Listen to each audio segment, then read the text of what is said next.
17 февралда Жогорку кеңештин депутаттары жана Бекболсун Бөрүбашев баштаган Конституциялык кеңешменин мүчөлөрү башкы мыйзамдын жаңы долбоорун талкуулашты. Айта кетсек, Конституциялык кеңешме 2,5 ай иштеп, 27 январда өз ишин аяктаган. 2 февралда жаңы Конституциянын долбоору Жогорку кеңешке жиберилген. Bizde 10 yanvarda 2020 yılı referandum oldu. Referandum boyunca eldin kağalosu ушундай prezidentlik başkarı dedik. Misal üçün referendumga çıkan kişili adam canranlarımızın 80% aşığı uşul referendumda prezidentlik başkarını koldop çıktı. Oşun üçün bir yerde biz hiç kanday talaş tartış degen bolboş gerek. Antkeni mыйзам түшүнгөн адам айтат, бул элдин эрки, воля народа деп коет. Конституционализм негизги принципи бул народа властья, эл бийлиги. Ошо эл бийлигин биз бекемдедик.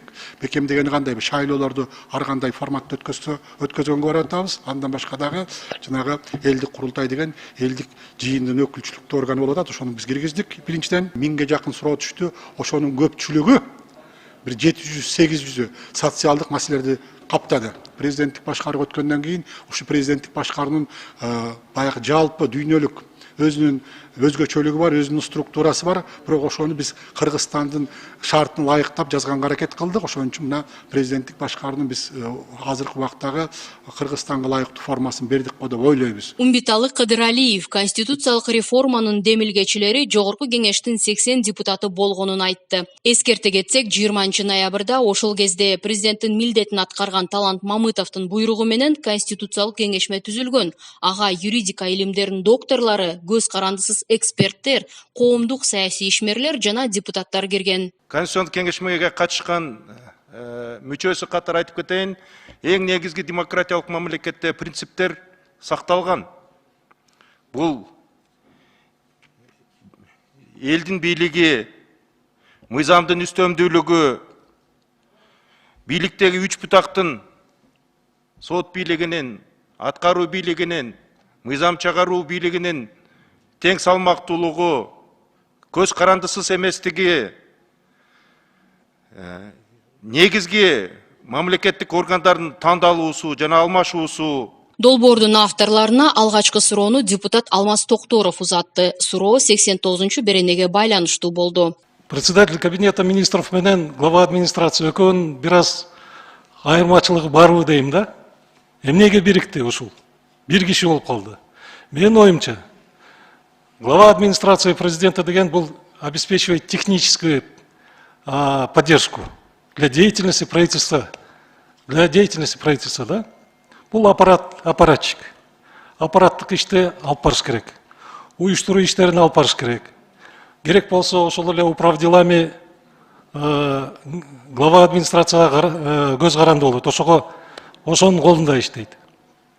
А биз болсо тиги председатель правительстваны, кабинета министровты ошону түшүрүп коюп атабыз да. Бекболсун Бөрүбашев бул маселеде дүйнөлүк тажрыйба изилденип, Американын башкаруу тутуму негиз болуп алынгандыгын айтты. АКШда президенттик администрация аткаруу бийлиги болуп саналат. Ошентип, жаңы конституция боюнча президенттин бийлигин ишке ашыруунун негизги механизми анын администрациясы болот. Конституциялык кеңешменин мүчөсү Болот Токтобаевдин айтымында жаңы долбоордо өкмөт деген түшүнүк жок. Президент, мамлекет башчысы дагы, аткаруу бийлигинин жетекчиси да болот. Ушу конституциянын негизинде, долбоорунун негизинде келечекте өкмөт болбойт. Өкмөт деген сөздү алып таштаңыз. Кеңешменин талкуусунда депутат Кенжебек Букоев да катышкан, бирок ал долбоорго добуш берерден мурда өзүнүн өзгөчө пикирин билдирген. Букоев референдум жарыялоо функциясын президентке өткөрүп берүүгө каршы. Эл өкүлү референдум боюнча чечимди жогорку кеңеш гана кабыл алышы керек деп эсептейт. Мындан тышкары Букоев сот тутумунун ачык айкындыгын жана көз карандысыздыгын камсыз кылуу үчүн сотторду тандоо кеңеши президент жана анын администрациясы эмес, парламент аркылуу шайланууга тийиш экенин айтты. Бүгүн президент аткаруу бийлигинин башына келип аткандан кийин сот бийлигин шайлоодо президентке кирбесин тандоо боюнча деп. Сот тандоодон түз эле шайлоого парламентке келсин. Эмне үчүн парламентке, президентке эмес дегенде, парламентте элдин өкүлдөрү турат. Роль бул ошол эле конституциялык жана жогорку соттун төрагаларын биз президентке берип атабыз да. Президент дайындасын деп. Мына ушул жерде мен ойлойм, бүгүнкү эле редакцияны Конституциялык соттун төрагасын, жогорку соттун төрагасын шайланган судьялар өзлөрү шайлап алсын. Борбордук шайлоо комиссияны, эсептөө палатасын формировать эткенде 100% келечектеги парламент формировать этсе деген мен өзгөчө пикирим бар. Эмнеге дегенде эсептөө палатасы бул аткаруу бийлигинин бюджетти сарптоо боюнча текшерүүнү жүргүзөт. Бул 100% жогорку кеңештин органы болуш керек. Конституциялык реформа өлкөдө президенттик башкарууну орнотууга багытталган. Анда өлкө башчынын жоопкерчилиги күчөтүлгөн. Президент кабыл алынган чечимдерге мамлекеттин социалдык экономикалык өнүгүүсүнө жана тышкы саясатка керт башы менен жооп берет. Жаңы конституцияга ылайык президент аткаруу бийлигин башкарып, министрлер кабинетинин курамын жана түзүмүн аныктайт. Ошондой эле президенттик администрацияны жана коопсуздук кеңешин түзөт. Эксперттердин айтымында акыркы 10 жылда өлкөдө мамлекеттик бийликтин негизги функцияларынын бири болгон жоопкерчилик түшүнүгү толугу менен жоголгон. Бейөкмөт уюмдар башкы мыйзамдын жаңы редакциясында бийлик бутактарынын арасында тең салмактуулук жоктугун айтып, президенттин ыйгарым укуктары өтө кенен экенин белгилешет.